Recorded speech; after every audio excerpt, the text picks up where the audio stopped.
A Bíblia nos ensina que Deus é Espírito eterno. Ele existe por toda a eternidade. Ele sempre existiu. Nunca houve um momento em que Deus não existiu ou algum momento em que Ele vai deixar de existir. E a Bíblia nos diz que esse Espírito eterno, todo-poderoso, onipotente, onisciente, onipresente, de uma grandeza tal que nós não podemos ao menos imaginar, a Bíblia nos ensina que Ele é santo.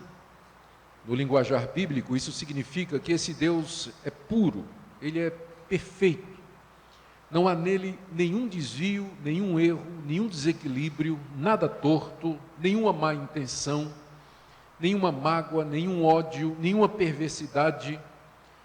A pureza e a perfeição de Deus são tão grandes que a própria Bíblia, quando tenta explicar, tem que usar metáforas ou figuras humanas para nos dar uma ideia da perfeição do ser de Deus.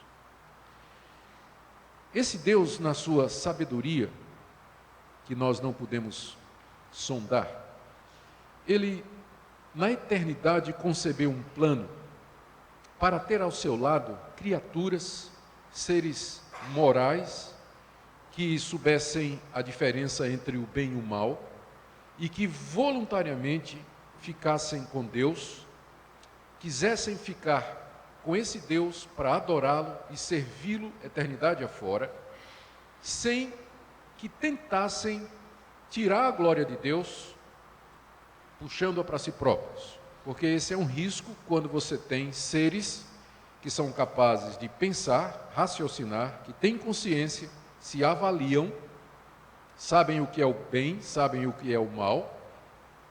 A tendência de qualquer ser assim é se admirar, se comparar e se julgar melhor ou superior do que os outros.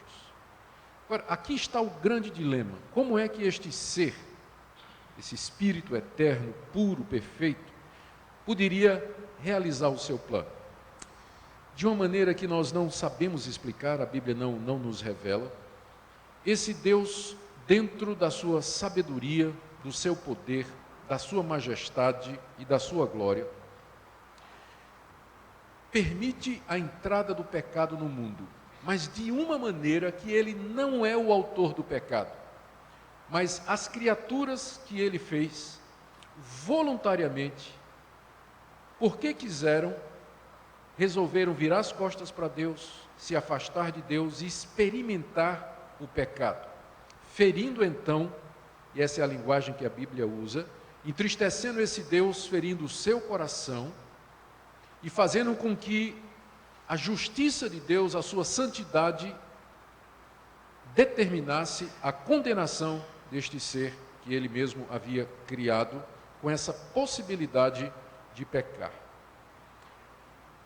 E aí o próximo passo no plano de Deus é resolver a questão do pecado.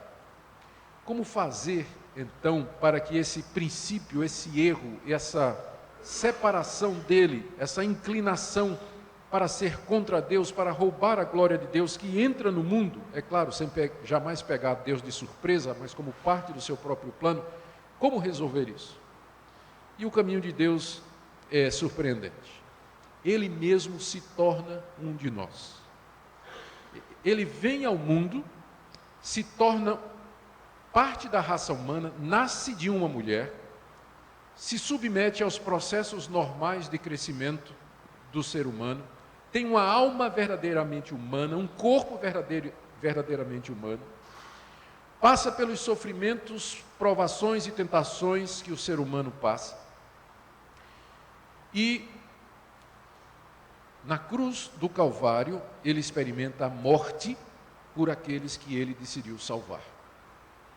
E exatamente porque, sendo Deus, ele não tinha pecado, Jesus Cristo, ao morrer, adquiriu méritos diante de Deus, deu um saldo positivo para Deus.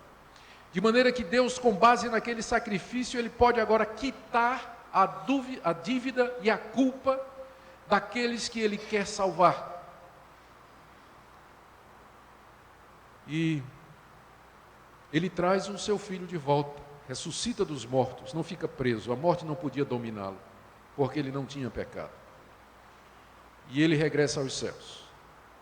E essa história toda, esse drama cósmico, ele passou por várias etapas na história da humanidade. Desde o começo, quando Deus criou o primeiro casal, lá no Jardim do Éden, Deus já estava mostrando qual era o seu plano, a partir do momento em que ele declara no jardim que um dia viria alguém da descendência da mulher para esmagar a cabeça de Satanás, a cabeça da serpente.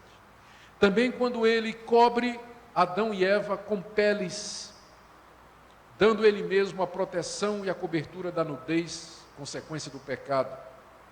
E aí, através da história que nós lemos no Antigo Testamento, vez após vez, Deus vem mostrando ao seu povo que esse é o seu plano. E quando ele chama um povo de entre a raça humana, os descendentes de um homem chamado Abraão, Deus se revela mais claramente. E Deus institui, Deus cria no meio daquele povo, revela uma religião, cujo centro é o sacrifício de animais.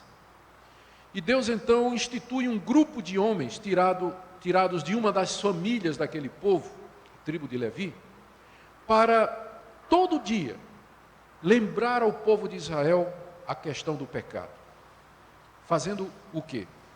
Tomando animais que tinham que ser perfeitos, sem nenhum defeito, e matando aqueles animais em cima de um altar, escorrendo aquele sangue, e salpicando aquele sangue no povo e no próprio tabernáculo onde o altar estava localizado.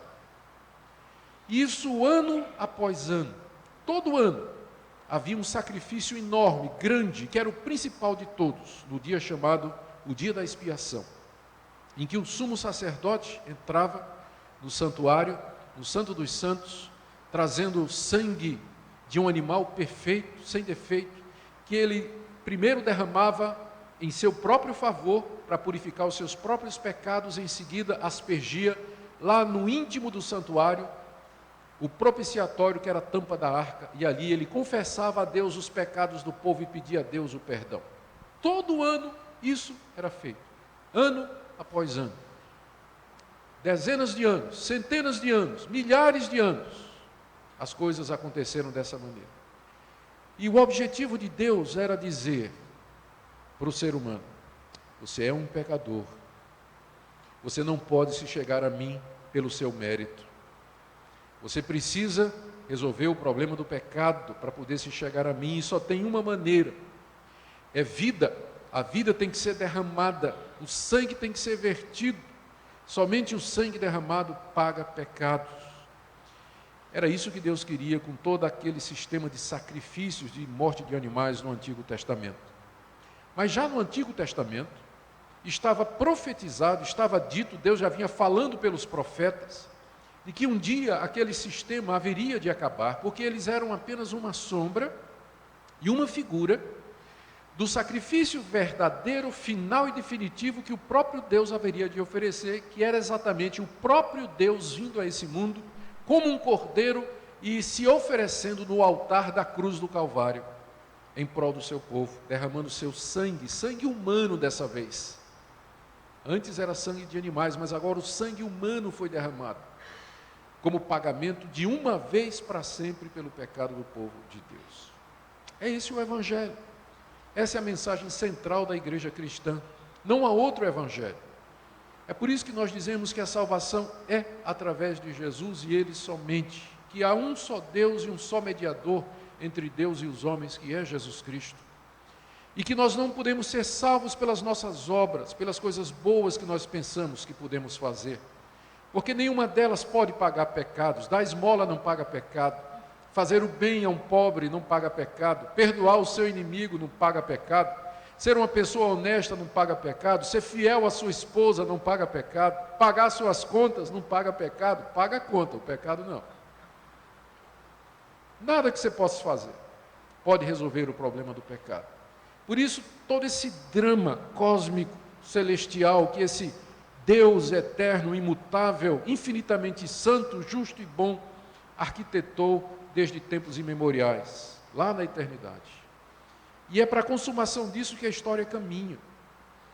Estamos caminhando para o fim desse drama, da história do mundo como nós o conhecemos, quando o nosso Salvador vier para consumar aquilo que ele começou, para reunir-nos e nos livrar-nos definitivamente da presença do pecado. Essa foi a mensagem que foi pregada pelos apóstolos de Jesus Cristo, desde o início da igreja cristã. É a mesma mensagem que nós pregamos 2000 anos depois.